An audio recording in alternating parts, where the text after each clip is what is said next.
Otros mundos. Un viaje más allá de los confines de lo conocido.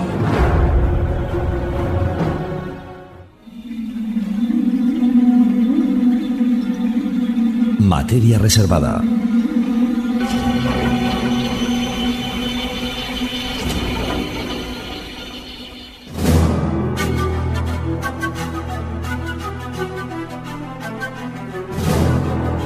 Cambiamos de mundo, nos vamos con esta materia reservada y hoy tenemos el placer de tener a un nuevo tripulante, porque así es como lo presentamos esta noche. Es la primera vez que aparece, pero ya aparece como tripulante de esta nave. Es un ufólogo muy importante, muy conocido, concretamente en su país, aunque también en otros países, pero sobre todo en su país, en Paraguay. Y hoy tenemos, repito, el placer de darle la bienvenida y de ofrecerle, bueno, pues esta nave del misterio para él, para que a partir de ahora podamos conocer todo lo que acontece en este bonito país como es Paraguay. Vamos a darle la bienvenida. Ronald Maidana, buenas noches. Muy buenas noches, Javier. Para ti, es un placer gigantesco realmente ser partícipe de la tripulación en esta nave del misterio.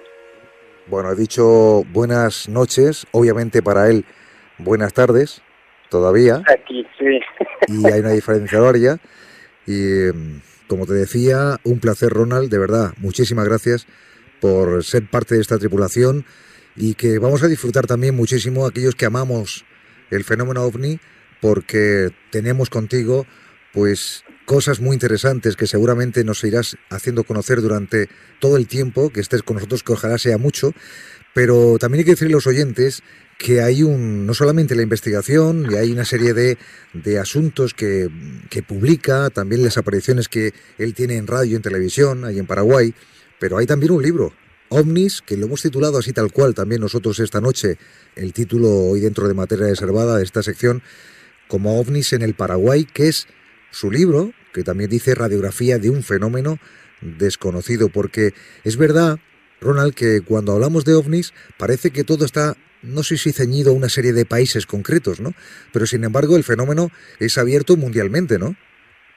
Por supuesto, y fue precisamente bajo esa línea de pensamiento lo que me motivó a realizar esta pesquisa, porque no cabía dentro de mi cabeza el hecho de que por qué solamente se dan sucesos, acontecimientos en Europa, en América del Norte y otros países, en otras localidades, ¿verdad? O por ejemplo en otros países sudamericanos como Brasil, Argentina, Chile, Perú, ¿por qué no en Paraguay? Y allí entonces me embarqué en esta investigación que no cesa y ciertamente es una grata satisfacción porque la percepción cambia. Ya no vas a mirar con los mismos ojos legos una vez que emprendas toda esta tarea que, por cierto, requiere mucho esfuerzo, mucho sacrificio y perseverancia. Es una pasión. Si nos remitimos al mismo término, a la etimología de pasión, que viene del latín patio, que quiere decir padecimiento, no lo digo en el tinte negativo, sino que implica mucho sacrificio, mucha entrega. Y en este caso, por ejemplo, como bien apuntaste, Javier, este libro, OVNI en el Paraguay, Radiografía, un fenómeno desconocido, se ha transformado en el primer libro publicado sobre este tema en este país. No hay otro. No hay más. Y sí, es el primero. Qué curioso. Y realmente fue una ardua labor porque no existían publicaciones, no hay revistas. Si bien aparecieron algunos que otros grupos interesados en la temática, eran efímeros, no duraban mucho, nunca plasmaron nada. Y allí en el libro, por ejemplo, ¿verdad?, uno puede encontrar casos tan atávicos como la que aconteció el 10 de agosto del año 1651, durante la Ilustración, en plena época de los jesuitas, hasta la actualidad. Fíjate que has mencionado un episodio de siglos atrás. Antes hablábamos con otro compañero y, bueno, aunque tiene que ver con ese episodio concreto de Fátima, pero fíjate que ya tú hablas de un episodio ufológico en ese tiempo, ¿no? Esto es bastante complejo porque en aquellos años, en ese siglo concretamente que has destacado, claro, los ovnis no eran una materia en la que se pudiera investigar como hoy en día se puede hacer, sino que en aquellos tiempos no sé cómo lo identificaban o cómo realmente encajaban este fenómeno. Por supuesto. Y como todo hecho, siempre está circunscrito al lenguaje y al paradigma de la época. Y en estos tipos de sucesos siempre refieren a cometas extraños o ese tipo de descripciones se pueden encontrar. O también como prodigios celestes. En este caso en particular, si me permite, ¿verdad?, te podría leer un poco el manuscrito que yo lo encontré. Sí. Formaba parte de una carta de un religioso a otro, labrado por el sacerdote jesuita Justo Mansilla, que luego fue recopilado en un material denominado Jesuitas Banderantes Noitatín, de la colección de Angeli, cartas desde el año 1596 hasta 1760 se encuentran en ellos. Y allí conspicuamente aparecía este interesante relato, ¿verdad? A los 10 días de agosto de 1651, entre las 6 y 7 de la noche, se vio en el pueblo de San Ignacio de Panella, algunas leguas en contorno, levantarse de la parte oriente un globo luminoso de extraña grandeza, que en mediana altura, como de las 9 vecinas, vino con vuelo no apresurado, sino algo lento, por encima aquel pueblo hacia el occidente, hallándose de repente el hemisferio con gran claridad como de luna llena. Iba despidiendo hacia la parte oriental de donde salió cantidad de centellas al modo de cohete, y en llegando a una niebla sutil o colina que cubría el horizonte de occidente, antes de entrar en ella, se abrió con mayor luz y centellas, y después de encubierta aquella luz como espacio de un credo, dio un tremendo estallido como trueno, sino como respuesta de bombarda o cañón de batir, que causó en el pequeño suspenso y asombro muy semejante a aquella luz que al entrar en Etiopía el patriarca Alonso Méndez. Sería su curso como 16 leguas de distancia al parecer. No se ha alcanzado lo que puede hacer, porque para cometa parece la duración muy breve. El vuelo muy ratero y extraño el estallido, más propio de exhalación que de cometa, si bien parece exceso para exhalación. Nuestro Señor se sirva a convertirlo todo en bien, o por lo menos impedir todo mal a estas sus ovejuelas. Y es entendible, Javier, de que ellos tomaban esto como un signo divino. Claro. Como algo de la providencia, incluso exactamente. Hurgando documentos muy antiguos, encontré alguna referencia de avistamientos de cometas, pero que lo tomaban como un signo de guerra, que probablemente iba a haber una desgracia en el pueblo. Claro. Pero en este caso en particular no se ciñe a ningún fenómeno natural, Javier, porque primero el tiempo en que describe, el tiempo de rezar un credo, eso no son cuestiones de segundos, de un minuto y algo. Y si nosotros nos asimos de la hipótesis del bólido, es totalmente absurdo, porque en este caso en particular el objeto se levantó de una parte del horizonte, transitó por toda la cúpula celeste para luego decaer en otro punto. Y los meteoros o meteoroides, como bien sabemos, caen, no se levantan. Y lo más interesante de todo también es que la descripción referida al momento en que desaparece este objeto, que no fue como una explosión, sino más bien como una exhalación, algo que estaba apagando, algo que estaba aterrizando allí. Es verdad que esta clase de episodios, como has descrito, la verdad que, bueno, hay bastantes a lo largo de la historia, en diferentes culturas, y es verdad, es que como le decía antes al compañero anterior, ¿no?, que es tan complejo cuando uno tiene una creencia sobre algo. Todo lo que podíamos ver o lo que podemos ver, incluso lo que podían ver antiguamente, que no hay como ahora, no hay una documentación. Hoy en día se sabe más o menos lo que se puede mover por nuestro espacio aéreo, ¿no?, y lo que puede entrar en nuestra atmósfera, pero anteriormente, antiguamente, ¿no? Entonces, todo se relacionaba con algo, por eso yo decía antes lo de la creencia tan aferrada que tenía la gente y nunca va a interpretar que un fenómeno que hoy en día lo vemos de otra forma distinta, en aquellos tiempos lo veían a su manera, según su creencia, ¿no? Pero quiero decirte algo más, Ronald, solamente como un paréntesis, porque me ha llamado mucho la atención que antes, cuando has dicho que nunca se ha escrito nada así, referencia a los ovnis en tu país, en Paraguay, qué curioso, porque estáis rodeados totalmente de países donde el fenómeno ovni está muy fuertemente arraigado, ¿eh? Y es algo sumamente llamativo, Javier. Y fue esta serie de cosas lo que, insisto, me motivaron a escribirlo, porque debo confesar que había empezado con una línea bien marcada de escepticismo con esto. Al principio pensaba, falazmente, dicho sea de paso, no, esto son mentiras, espurias, cosas que son nada más inventadas por ganarse 5 o 10 minutos de fama, o algún fin crematístico económico. Pero cuando conoces personas que no se conocen, te relatan lo mismo, luego vas en el Archivo Nacional a encontrar documentos antiquísimos. No solamente eso, analizar fotografías que no están trucadas, e incluso vas a lugares donde supuestamente hubieron aterrizaje y encuentras una constatación física, una perturbación en las plantas y en el entorno. Esas son cosas que no se pueden falsificar, y mucho menos cuando incluso revelo en el libro por primera vez un documento que fue elaborado en el Ministerio de Defensa sobre un objeto que persiguió durante 30 minutos a la aeronave de vuelo número 202 perteneciente a Línea Aérea Paraguaya, actualmente extinta, y a otro, un Cessna, pilotado por César Escobar, durante 30 minutos.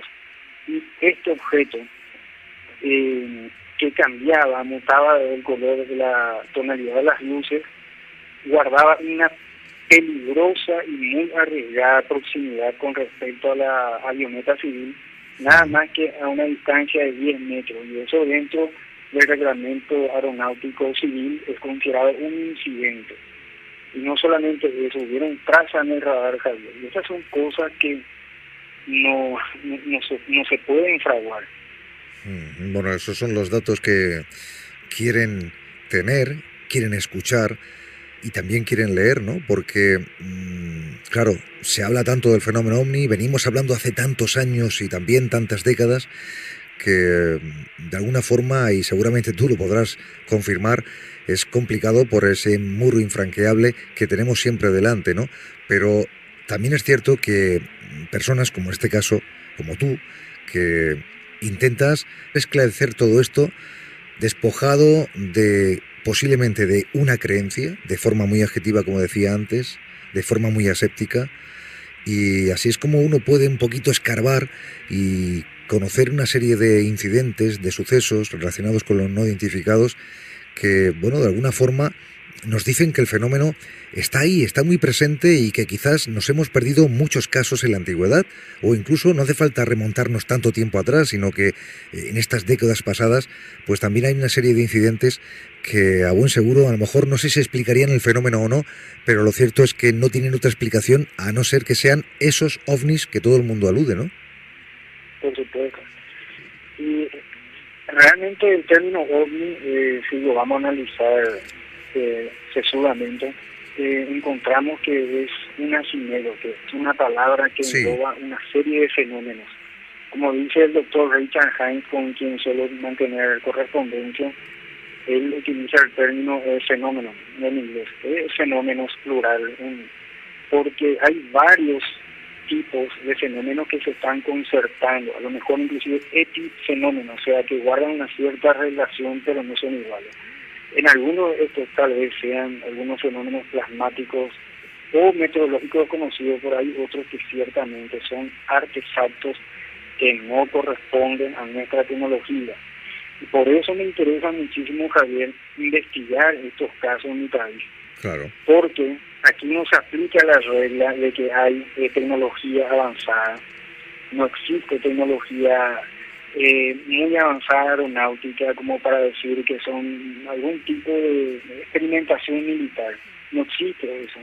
De hecho, ni siquiera aquí hay una política de sigilo en torno a este tema, porque no hay un interés así abierto. Pero de que sí se concertan este tipo de sucesos, sí se dan. Y nunca voy a olvidar cuando la había entrevistado al director del aeropuerto internacional, Silvio Pettirossi, y me había dicho él que sí, ciertamente, Ronald, los pilotos suelen observar ovnis, pero ¿qué hacemos con eso? No tenemos un organismo que se encargue de estudiarlo y quede nada más allí en un conversatorio entre los hangares. Quién sabe cuánta cantidad de datos realmente importantes se están perdiendo. Y eso es lo que a mí me obliga, ¿verdad?, a moverme y a documentar y a guardar, investigar todo esto. Y hay muchísimos episodios muy interesantes que se han dado aquí en este país, Javier. Por ejemplo, descubrí que hubo toda una oleada de avistamientos el 24 de junio de 1967.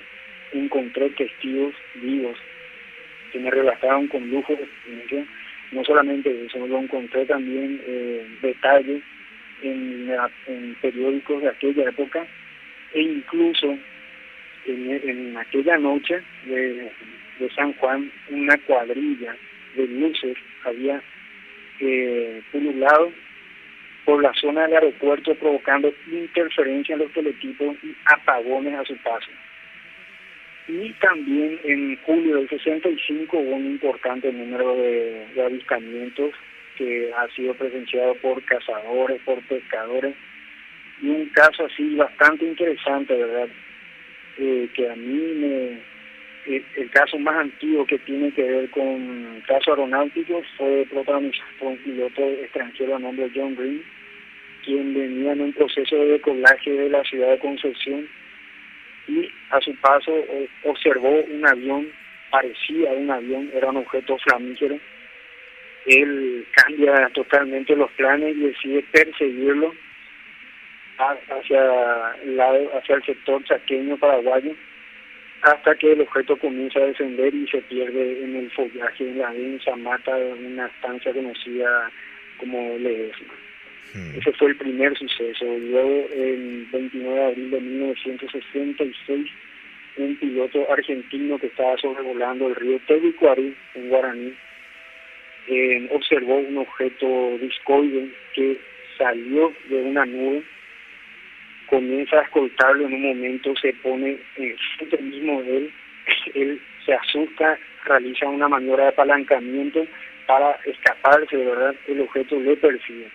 Durante 5 minutos hubo una persecución aérea de aquella que la gente de la torre de control, lo único que le decía al piloto era que se tranquilice, y no solamente hubo conversación con la torre, había otros pilotos que sintonizaban la misma frecuencia, una aeronave Navaja Centeno que estaba pasando por allí cerca, también habló con el piloto. Y luego sucedieron otros casos más, e incluso, Javier, podido conseguir la declaración de un perito aeronáutico. Estamos hablando de personas con una formación, son testigos del libro, saben discernir una aeronave de lo que no es. Interesante. Entonces, estamos ante pruebas irrefutables de objetos que ciertamente desafían los paradigmas científicos actuales.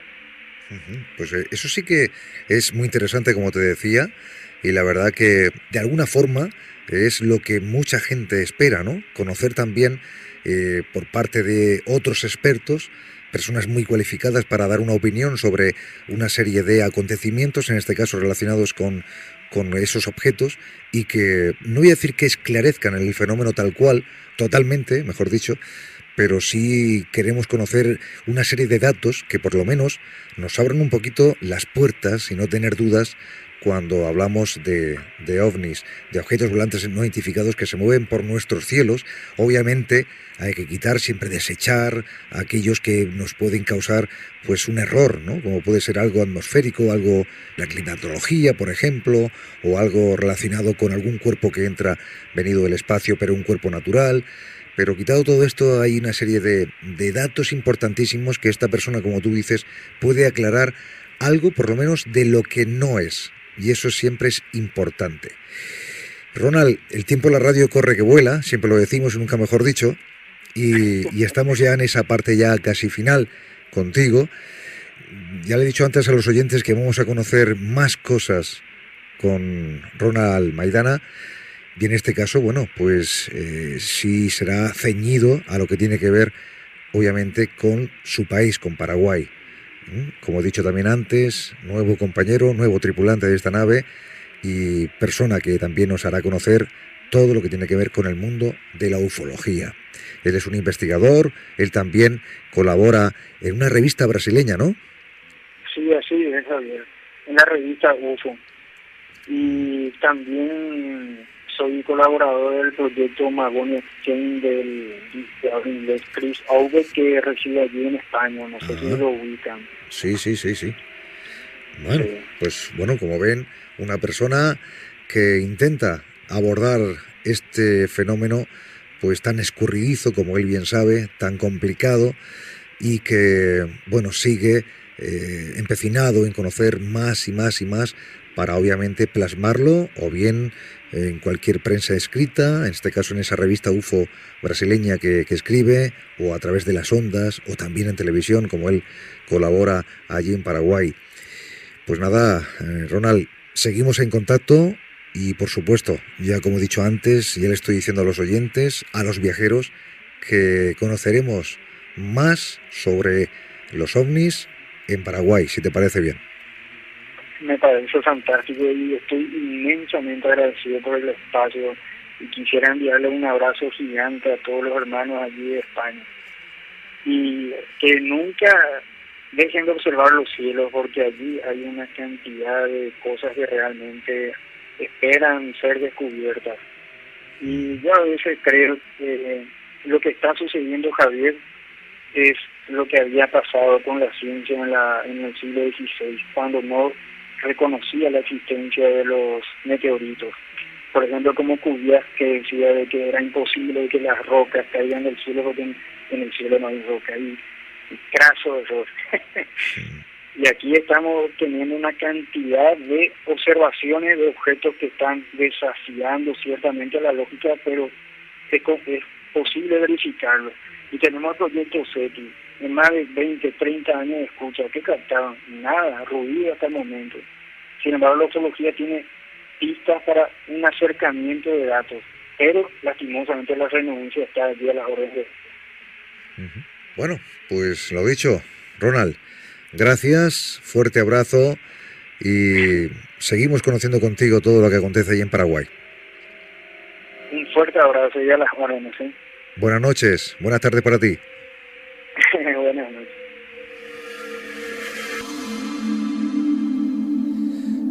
Pues sí, seguiremos conociendo más casos, más historias que tienen que ver con los no identificados.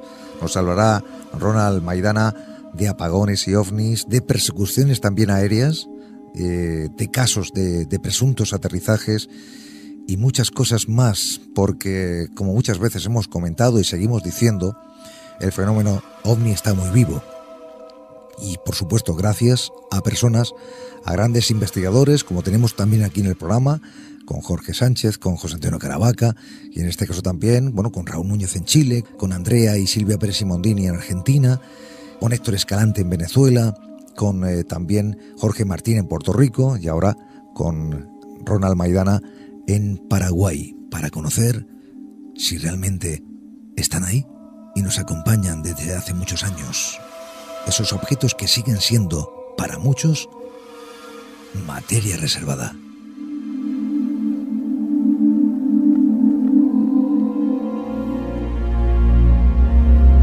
Otros mundos. Un viaje más allá de lo conocido.